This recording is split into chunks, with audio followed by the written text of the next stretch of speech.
What is up, guys? Welcome back to my channel. My name is Jesus Conde, and today we're going to be continuing with this painting. So let's get started. Alright, guys, so today we're going to be continuing with the background of this painting.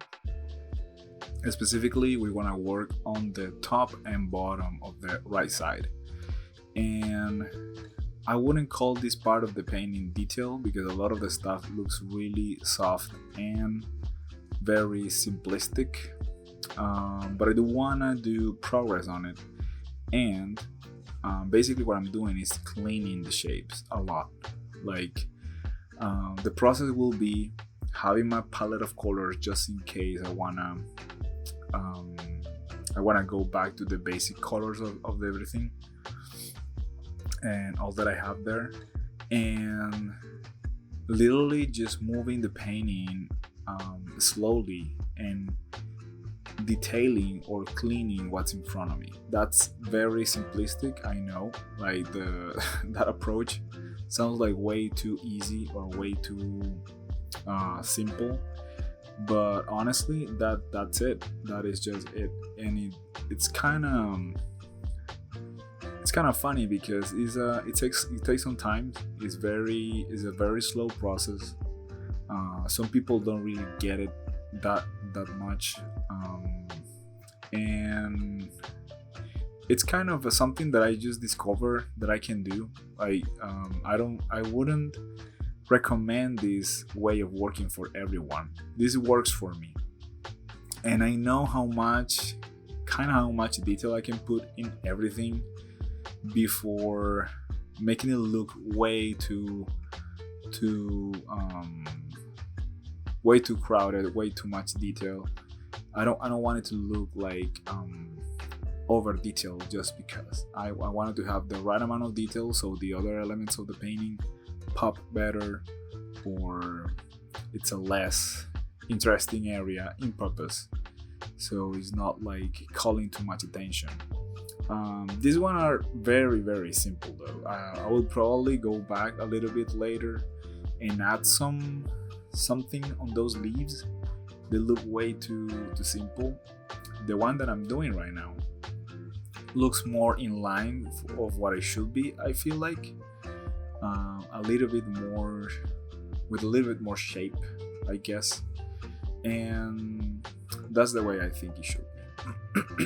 In this case, I have this really rough looking flower, and it needs some detail. So I'm starting by applying the highlights where I think the highlights should be, or the specular lighting, I guess, and a small liner, just hints of some shapes, so I can kind of cut everything up and do every petal without any problem, right?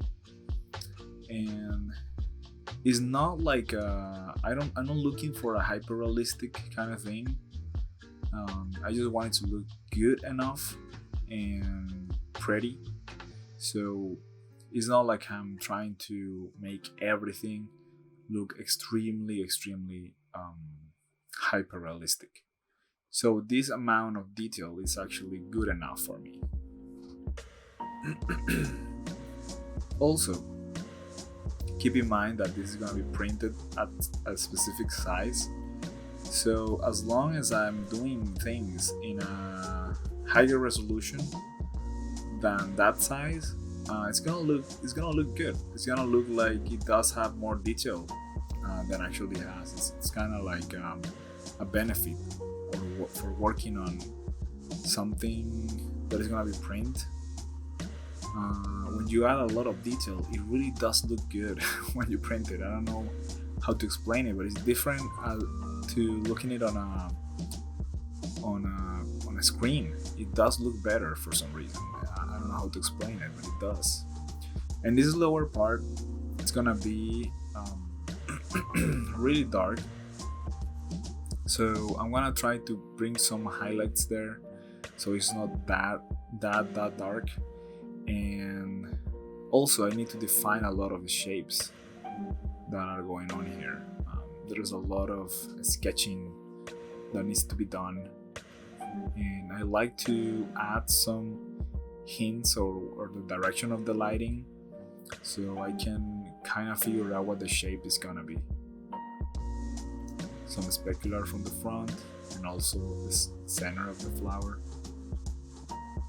Some hints of the shapes of the petals, and also adding some highlights that inform me what the shapes of this flower is. Also, it's kind of nice to just paint. Usually, I tend to use a lot of 3D and things like that to speed up processes and mostly for client work.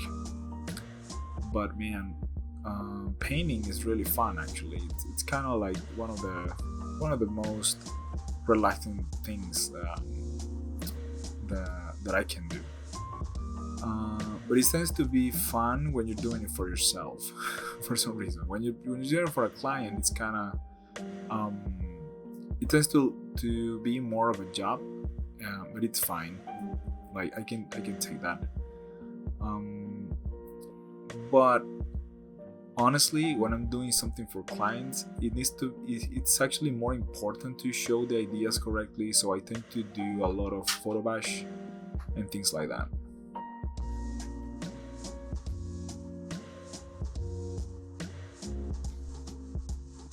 And because I think the value there is to show the ideas correctly.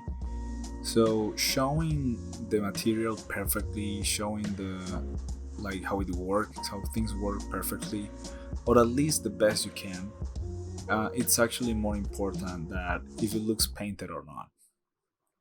So it tends to be a little bit less fun.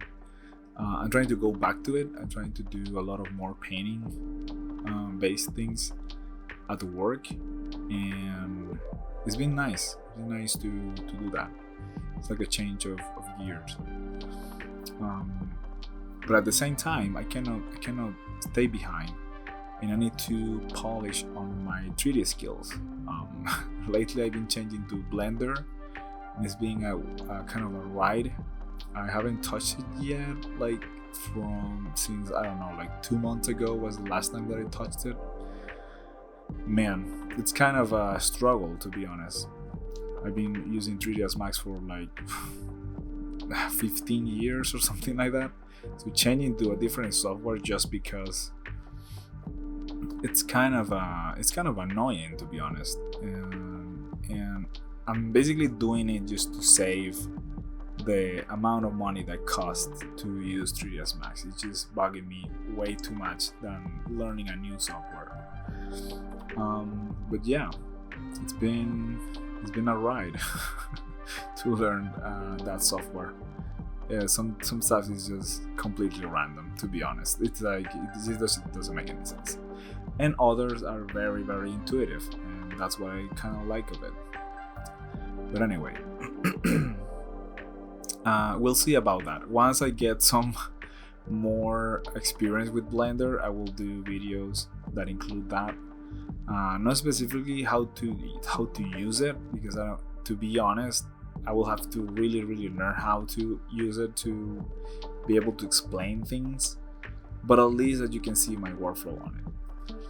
In the case of these mushrooms, I'm adding a little bit of texture on them, and just by giving hints of darks and lights on the surface, you can kind of make the illusion, the impression that it's a rough texture. It's not like super clean, right?